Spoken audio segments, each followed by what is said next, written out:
Muy buenos días, estudiantes, tengan ustedes un excelente día.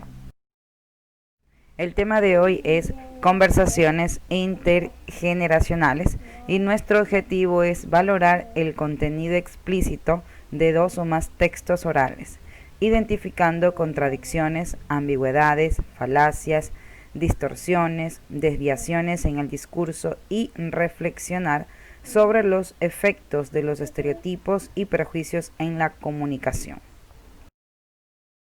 La conversación. ¿Se han puesto a pensar qué pasaría si no pudiéramos conversar? Eh, ¿Cómo nos comunicaríamos con nuestras familias, nuestros amigos o nuestros compañeros? Sería difícil, ¿verdad? La conversación es muy importante y la ocupamos a diario y en cada momento.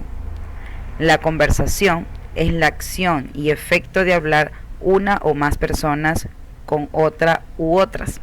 El término procede del latín conversatio y suele utilizarse como sinónimo de diálogo o plática. Sirve para, primero, intercambiar ideas, experiencias o puntos de vista de manera informal o espontánea. Se caracteriza por el libre manejo de temas que se desarrolla entre dos o más interlocutores, que se le denomina conversación dialógica o discurso dialógico. La conversación es una manera de relacionarse con las personas, sirve para obtener información y compartir escenarios que muestran la diversidad de afectaciones, pensamientos, experiencias y posturas. Bien, partes de la conversación. Cabe indicar que en una conversación intervienen tres elementos básicos y nosotros los podemos ver en la página 26. En este caso es un emisor que transmite un mensaje a un receptor. La comunicación se produce gracias al uso de un canal apropiado. En el caso de la oralidad, el canal siempre será el aire, pues este permite que se transmita el sonido y de códigos familiares para ambos interlocutores. Una conversación suele presentar la siguiente estructura. Primero, la apertura. Da inicio a la conversación. Indica el deseo de entablar el diálogo mediante un llamado al destinatario. También consiste en un saludo o llamado de atención con los que se da inicio a una conversación. Segundo punto, tenemos el cuerpo, que es la parte central de la conversación, donde los interlocutores intercambian la información. Y como tercer punto tenemos al cierre. Concluye la conversación, suele incluir una fórmula de despedida. Clases de conversaciones. Bien, la conversación puede ser formal, es decir, se refiere a aquella que se rige por un reglamento determinado. Se debe tener en cuenta en qué contexto se va a desarrollar, es decir, espacio, tiempo y propósito. ¿Cómo van a participar cada una de las personas? Como todas las conversaciones, esta tiene inicio, desarrollo y cierre, como lo vimos en la anterior diapositiva. La conversación coloquial, esta es la que se desarrolla diariamente, ya sea familiar, inmediata, cooperativa o como la que todos conocemos entre nuestras amistades. Esta tiene un tono informal, se construye sobre la marcha, se tiene mayor libertad de expresión y se presenta igualdad de participación entre las personas. En cualquier tipo de conversación pueden utilizarse conectores de argumentos, por ejemplo, además, encima, aparte, incluso, porque, pero, entre otros. Y conectores de conclusión, entonces, en consecuencia, por tanto, así que, pues, pero, entre otros. Bien, adicional a esto, hay que tomar en cuenta el registro. Así como el tono de una conversación depende de diversos aspectos. Por ejemplo, la intencionalidad, el objetivo de la conversación puede hacer que el tono de la misma varíe, pues no es lo mismo dialogar con alguien para tratar de convencer de algo que para divertirse. Y también hay que tomar en cuenta el contexto. el momento en el que se desarrolla la conversación, por ejemplo, la edad de los interlocutores, el lugar, etc.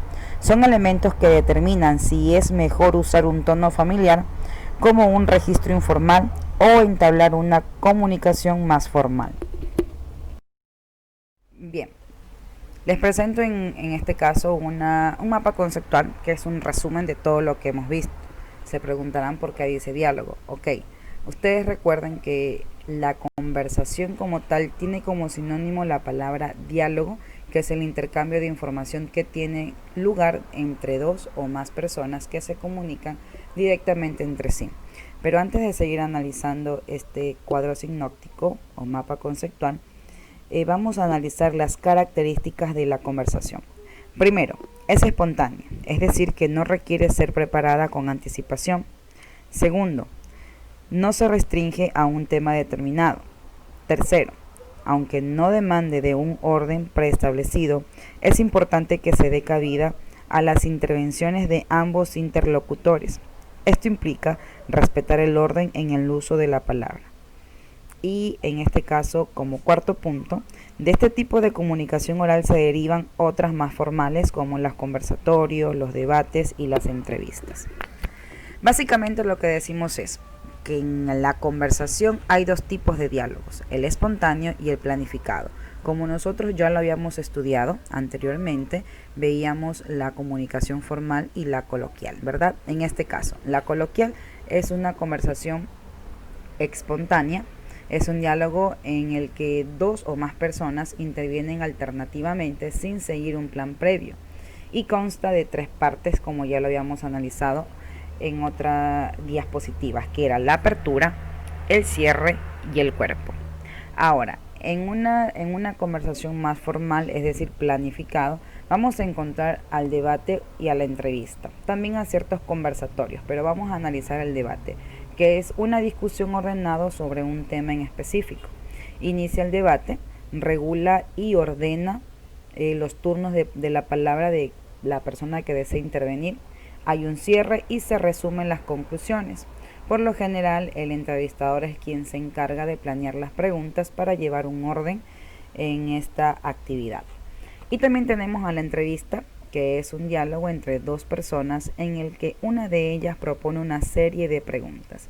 El entrevistado suele ser una persona de prestigio. Muy bien, luego vamos a ir nosotros a hacer un taller en la página 24, donde tenemos aquí el tema de las conversaciones intergeneracionales. Aquí nosotros vamos a hacer una lectura de la página 24 y luego en la página 25 vamos a hacer nosotros un taller donde vamos a hacer una lectura comprensiva en cuanto al tema que hemos trabajado en este día. Chicos, les deseo una excelente semana, pasen bien.